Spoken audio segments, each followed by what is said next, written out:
Welcome to Secured Connections and Wellness. My name is Kerby Hansen, and this is episode 2 of Securely Connected.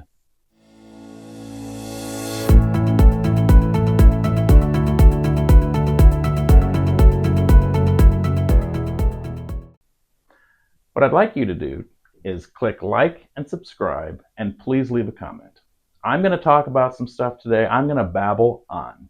When I look at what it is I wanted to talk about, it's a mess, let me tell you. I'll try to organize it and clean it up, but I'm all over the place sometimes. Quite honestly, I always had this belief that I might have ADHD. Guess what? Turns out I actually do. So that's pretty validating, that's affirming. So I've got a lot of things that we could talk about today. I'm going to try to get it organized. What I want you to do is leave a comment down below with some ideas of things I could do future episodes on. What would you like to hear from me about?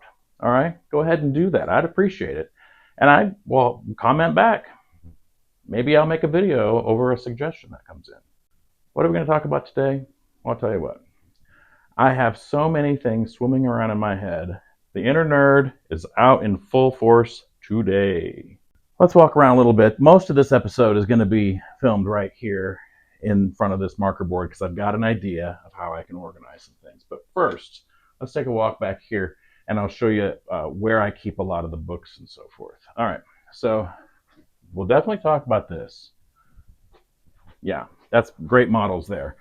But in here is my other office where I have all these books. Some of these titles are pretty awesome. Like, these are good ones. See any familiar titles here? And over here as well, we got even more. And I have not read every one of these books. When I do read a book, you can tell the ones I've really read because there's post-it notes and all kinds of things in there. For my entire career, I've been trying to figure out ways of explaining to others why kids behave the way they do. Is it because they're just bad? Are there just bad people? Are people born bad? Is there hope? Is there anything we can do to make it better? Well, I do believe so. Early on, I was a school teacher, taught in the Des Moines school for 15 years, in a program that was designed for kids with severe behavior disorders.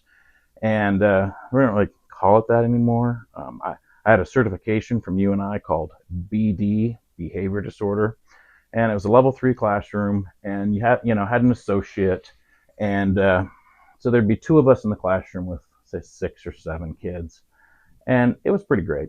It was one of my absolute favorite jobs. Matter of fact, I still miss it a lot. When I first started, it was 1998. I'd already taught 1 year north of Des Moines in North Polk schools for a year, and that was fine. But I really wanted to teach an alternative setting with kids that had more significant behaviors, and boy, did I ever find that to be the case. And it just seemed like over and over again there were people that were saying, "Kerby, you're being too soft. You're being too kind. You need to be more strict. You need to have firmer expectations." And it was always kind of hard for me to do that because I'm kind of nice. So we figured out a different way of running a program filled with kids that really struggled to behave. And it had to do with connection. Now, I didn't really know what I was talking about at the time, but I know that it went better when the kids liked coming to school. Didn't mean I was looking for friends. Didn't mean I was trying to be all of their friends and so forth, but I wasn't the strictest teacher, and it actually went pretty well eventually. And the school ended up moving to a different location. We were at Central Campus for several years, and then it moved around a few more times before I resigned from teaching and went in to become a therapist. But throughout that time, the philosophy that I had, and many of us who worked in that program, was connecting with the kids on a personal level and helping them feel special, like they meant something.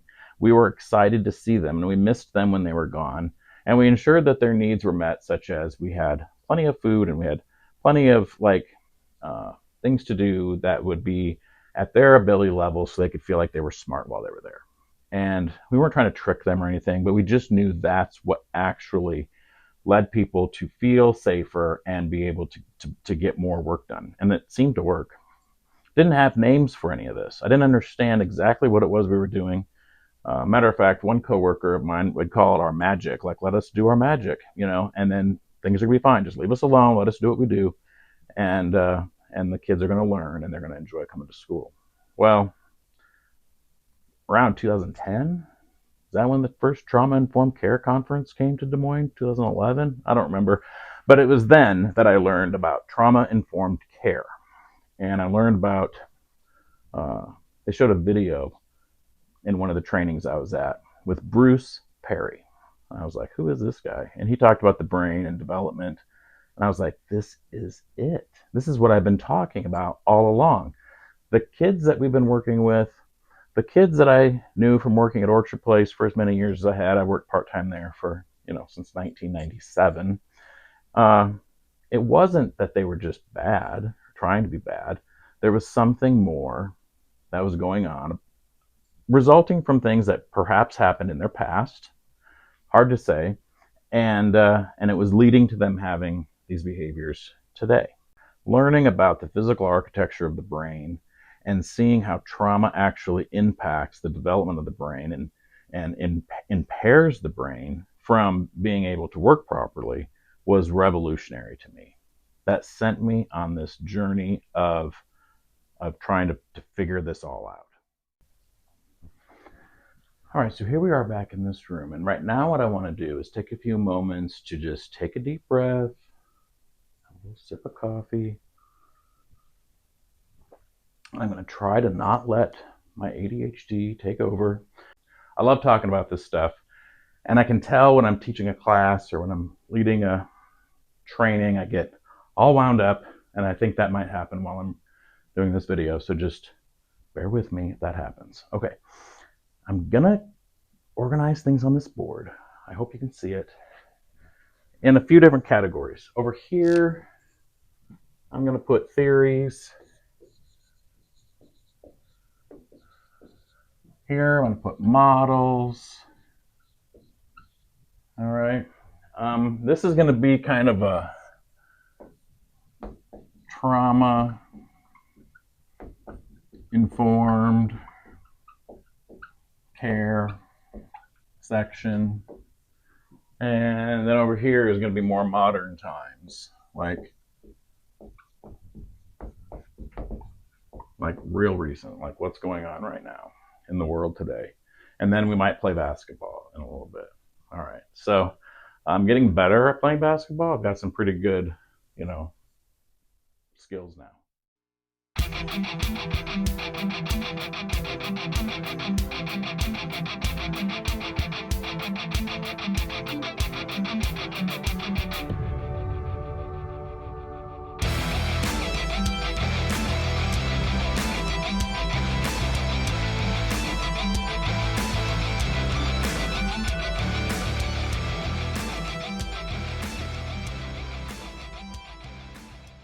All right. That being said, everything at Secured Connections is rooted in attachment theory. Okay, so attachment theory. That's John Bowlby, Mary Ainsworth. They lived a long time ago, 1950s and 60s. They came up with the original information for us about the attachment types. Secure, insecure. Of the insecure types, then there's avoidant, there's ambivalent. And then later on, Mary Main came and told us about this disorganized. Talked about disorganized attachment. There's other attachment folks that I also really like, such as, we know about Donald Winnicott. Donald Winnicott, who's that? Well, he, like John Bowlby, he was from the UK, and he had some really great theories about, he's the one that came up with like the good enough parent. He said parents shouldn't be so strict, and they should be actually regulating with their children to help them feel a sense of calm so they could grow up to be their true self. He used the word self in his work. Carl Rogers, had his fully developed self or fully functioning self and talked about congruence. If you had reached a certain level of congruence, you were an emotionally healthy person or something like that. And that's what we want our children to grow up to be like, right? Margaret Mahler.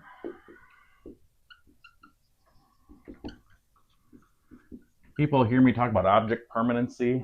Sometimes I'm kind of going back to some of the things that she might have been talking about with object relations. That's Donald Winnicott too, actually. And so, but these are some old theorists. All of these folks are from the 1950s and 60s, and I do talk about them. Now, you might be like, that's old, that's out of date. Honestly, at the time, these folks were kind of looked at like they were strange, and people were still into the psychoanalytic theory kind of thing, and they were embracing Sigmund Freud and his philosophies and theories. And these folks weren't really taken as seriously. People would make fun of Carl Rogers for just letting clients just go on their own, and but actually we now know that client-directed therapy is the best model to build from and so forth. Other theorists I like, Erik Erikson. All right, I can talk about Erik Erikson all day, and I might do separate videos on some of these philosophers actually. And over here, I don't know if you can see, I have these orange. Those are all the stages of psychosocial development based on Erik Erikson. I tell folks all the time, my job is to help you get your kid through stage 5 safely. So, and then when we talk about these different stages, and then I'll say, and kid, your mom and dad are at stage 6 or stage 7, and you need to understand what they're going through and so forth. So like, wow, Kerby, you are this genuine nerd about things. How do you apply the theory to real life? That's what I'm passionate about. That's what I really want to make sure I'm helping people do. Okay, so other concepts include things like differentiation, helping, we have enmeshment, differentiation. Is this stuff from Murray Bowen or is it from Salvador Minuchin? I don't know. But there's this connectivity that youth have with their caregiver, and that separation and individuation during adolescence really causes a lot of stress on the parent and on the kid. That's what I'm going to pull in some models. So models I'm going to pull in that's going to talk about some of those things will include circle of security. But I'll get up during a session and I'll grab these wall hangings and I'm like, okay, here we are, circle of security. Parent, you're the caregiver, you're those hands over there on the far left side. And when that kid comes in on the bottom, this is where things get tricky. And how we respond to our youth while they're coming back at us on that bottom end of that cycle really can impact things. So are we able to delight in them, to be excited to see them, to help them organize their thoughts? It's really great stuff. Circle of security is pretty amazing. Okay, with that, it's attachment based for sure. We have TBRI. Now, these are both like copywritten, evidence-based models. I'm not necessarily getting paid by them. I'm not officially trained in circle of security, but TBRI, I'm a TBRI practitioner, so I do talk about that a lot. And TBRI is based on a whole lot of other stuff that is also evidence-based, and that's how that has come to be. We'll talk about TBRI a little bit more. There's one last model I want to talk about, and that is IFS, Internal Family Systems Theory. I do use that a lot in my work. I'm learning it now. I'm excited about it. I feel like I'm figuring my own self out as I'm going through and developing my parts and helping my clients explore theirs, and how our different parts work together to keep other parts safe and make sense of the world. So I'll go into more detail about that sometimes, and I may do a video on that as well in the future. By the way, please like and subscribe. And if you want to see a video on a certain topic, or you want me to explain anything in particular, drop a comment below and I'll read those and get back to you. Okay, now back to TBRI. Trust-based relational intervention comes from TCU, Karen Purvis Institute of Child Development, and they have 3 basic sets of principles, and these are great. So the first one is all about attachment. And who do they go to for their attachment work? John Bowlby and Mary Ainsworth. But another attachment person who does interpersonal neurobiology is Dan Siegel and Tina Payne Bryson. They wrote The Whole Brain Child, No Drama Discipline, The Yes Brain, Power of Showing Up. And Dan Siegel wrote Brainstorm and has a book called Parenting from the Inside Out that really explains things pretty well, and I really enjoyed that book. So when people say, where do you get this philosophy, or how do you know this is true, or where did you learn this, or who are you citing right now? Whose sources are you citing? Sometimes I get confused because these all start to meld together. But Dan Siegel and Tina Payne Bryson truly are folks I've read probably all their books. Bruce Perry, I've already mentioned him. He's one of the first, people I've read about how the brain is impacted by trauma. He wrote The Boy That Was Raised as a Dog and Born for Love and Our Children All Born for Love. He's got great concepts about the development of the brain from the bottom up and so forth. All right.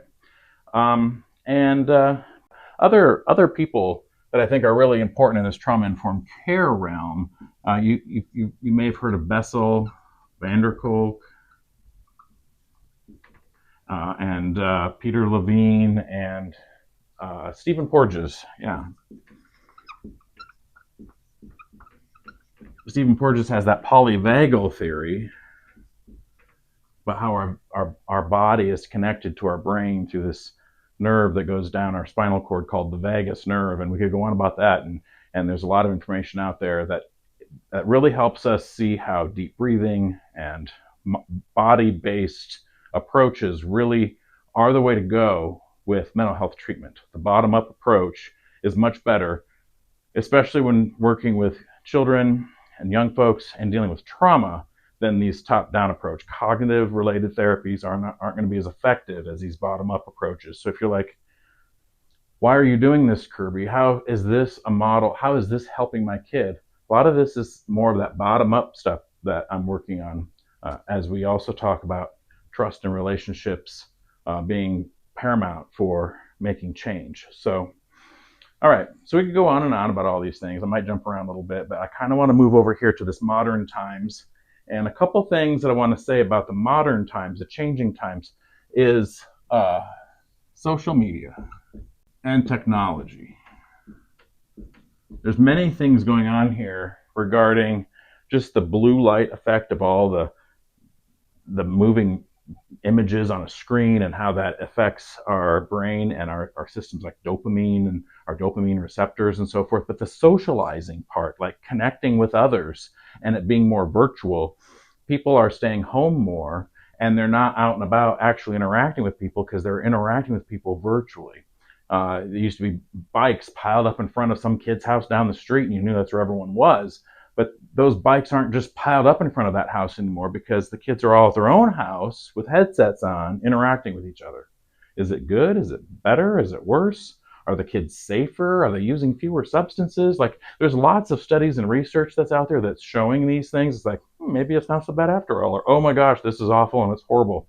And that's where our world is just filled with information. It's just information explosion. But there's so much information that I just can't get it all organized and communicate it well.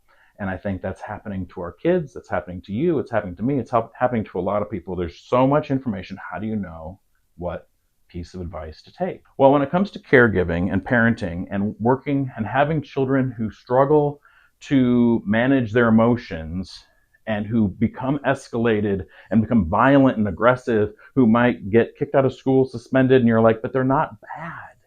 They're not a bad kid. They actually feel remorse later. Then, come talk to me. If you're like, I'm wondering if my kid is able to feel remorse. This is often, I think, a parent's worst nightmare. Now they don't know if their child can feel remorse or is feeling remorse. They have no empathy. And then parents begin to become kind of paranoid, like, is my child going to grow up to be like a sociopath or something? And maybe that's not your concern, but it is the concern of others. And if it is your concern, come talk to me, because I have explanations for what might be going on. But there's so much information out there. Be careful what you hear and see, and what you think of that. And I'll try to help direct some of that. Like, let's look at it this way, perhaps. All right. So, changing times, technology, social media. There's so many screens, screen time. How much screen time should I get? How much screen time should my children get? And screen time, like we're all susceptible to this. One of the things that I also want to mention is this fantastic book that came out. A lot of people are talking about it, The Anxious Generation. So another person I'm adding to my list of people is Jonathan Haidt. I don't know what you think of him, but The Anxious Generation has kind of stopped a bunch of us in our tracks, and we're thinking, wow, what is going on here with these screens, with this social media, with this world that our children are going off to where there's no adults on duty, and why do they need to be there so bad?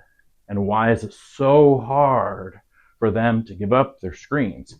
So it's a real thing that we need to be thinking about. And then there's this great book called The Amazing Generation that I have started to read recently. It's not been out real long, but I suggest it, and I think and it's written for kids. It's kind of fun because in one page it says something about, imagine a time when children used to wake up and go outside in the morning and get on their bike and ride away. And their parents told them, just be home by the time the street lights come on. It's hard to imagine with no supervision. And any of us who are Gen Xers, or if there's any, baby boomers around watching this YouTube channel, we're like, yeah, our childhood was great. We were on our own and no one was watching us. We had no supervision. And today's generation, maybe the children today couldn't quite imagine that, I guess. So anyway, we'll take a look at that a little bit more as well. What I want you to do is think about, what are these screens giving our kids? What do they get from going online, and why do they want it so bad? I mean, I see it all the time. I see kids who just can't give up their phone. I also see it all the time where the parent is talking, the caregiver is talking to someone else, and their kid is right here kind of, and they just like here, and they just hand them their phone, and then the child is as quiet as a mouse. They're completely pacified. Well, the writers of those games, the people who develop that technology, whoever invented the like button, which, by the way, feel free to like this video if you'd like to. I'm counting how many people click like on this video, just like everyone else is counting how many people comment on their posts or like their posts or videos as well. It activates a part of our brain that helps us feel good. It's about dopamine, and I just want you to think about that. What I'm going to do right now is I want you to think about a cell phone. I want you to think about a tablet. I want you to think about how much a kid is like, I need this so bad. And I'm going to take us back a few centuries over here to Don Winnicott and maybe Margaret Mahler and Mary Ainsworth, and talk about attachment. And we can talk about the attachment cycle and how we as humans learned how to regulate. Well, first we co-regulated with a loved one, and then they took care of us, they fed us, they changed our diaper, they coddled us, and we regulated, and we developed this ability to self-regulate over the course of time. And as we grew up, not only did we develop a way of self-regulating, we had transition items that would help us regulate. So some of us had binkies that we had in our mouth that helped us regulate. Many people had baby blankets that they took to bed, carried everywhere they go. There's many grown adults that I know that still have their baby blanket. Some of them still interact with their baby blanket daily and are really compelled to keep that close to them. And why is that? What function is that serving? What part of the brain is being impacted by that? And how does that affect your sense of felt safety? So that's what this is all about, everyone. It's about these words right here. Let me write it in a different color so that we can really see it. Sense of felt safety. You might be safe. Do you feel safe? Your child might be safe, but do they feel safe? And I'll definitely do a video on the fight, flight, and freeze system. I think that's not that wild of a topic for people to wrap their head around, but all the time I'm bringing up the elephant, the mama elephant, the baby elephant. And what does the baby elephant do to stay safe? Stays with the mama elephant. Why? Because somewhere is a predator. We're wired that way to believe that, even if it's not true. There's always this sense of unsafety that is just lurking in our mind, and it's causing us to feel anxiety. It's causing us to feel stress. It's causing us to worry about how people are accepting us, because if we're not accepted by others, there won't be enough elephants around me to keep me safe, even though I am safe. So let's have a little fun. Let's talk about attachment items then. What did you use as a youth, as a baby, as a child to feel safe? Did you have a teddy bear? Did you have a doll? Did you have a baby blanket?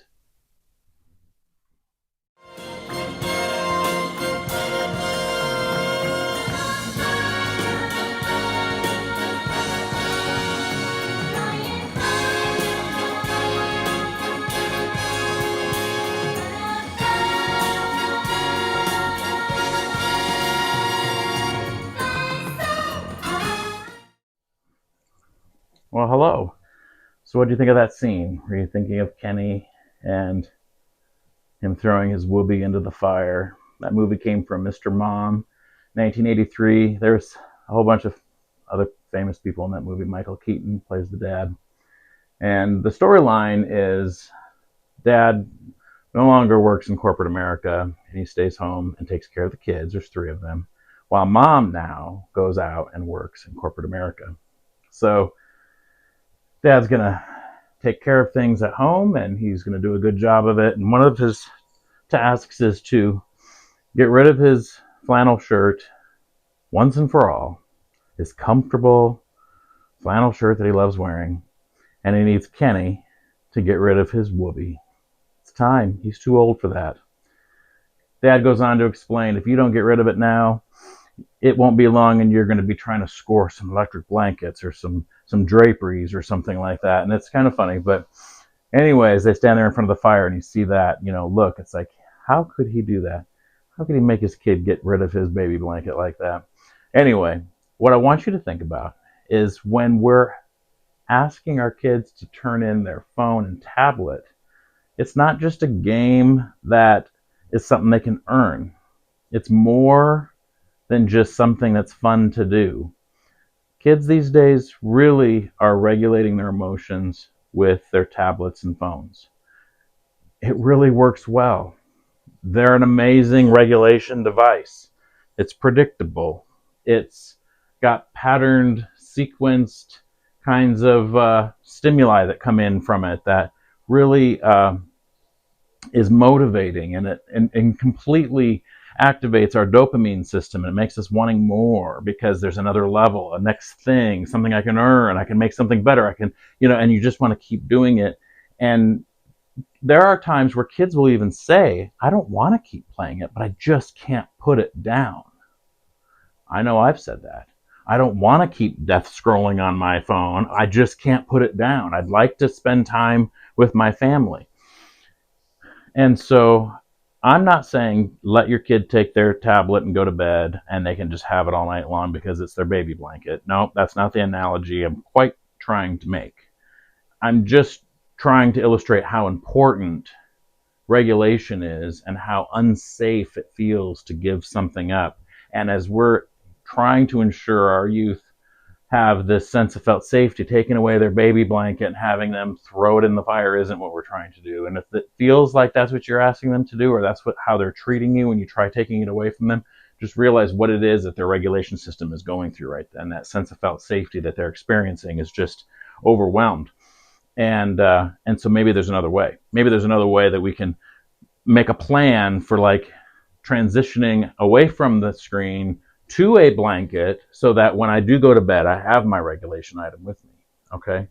There's a whole lot of things we can talk about. We can take these theories that I have all over in the marker board out there, and we can talk about how maybe it applies to your kid and to your system, and and make a great plan going forward. Now, give me the Woobie. No. Kenny, come on, man. No. Okay, give it to me for a couple of days. If it doesn't work, you got the Woobie back. Please.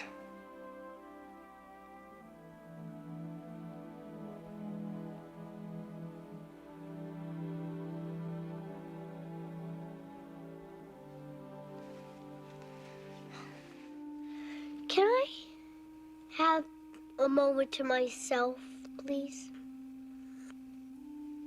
Absolutely. You got it.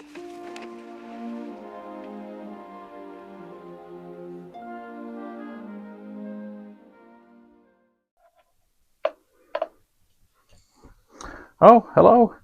Well, thank you again for joining me at Secured Connections and Wellness for another episode of Securely Connected. My name's Kerby Hansen.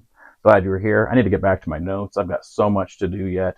But it was really great hanging out, and I look forward to seeing you again in episode 3. Take care, and we'll talk again soon. Bye-bye.